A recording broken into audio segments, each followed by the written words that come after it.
Just a quick picture of this room. We have to float out these walls. There was cabinets on the walls.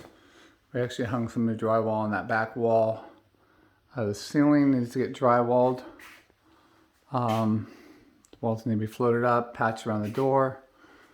Got this little area.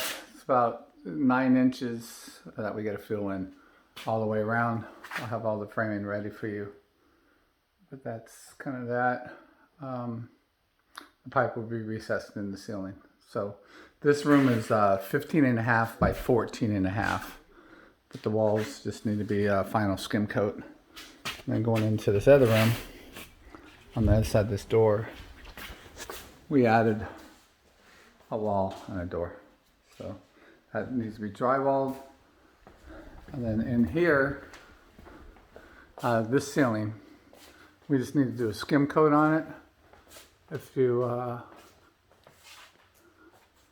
some little seams that we gotta get rid of. So this, and you know, a lot of these areas where they got their little holes and stuff. This room is 24 by 14.5. Just a final skim coat.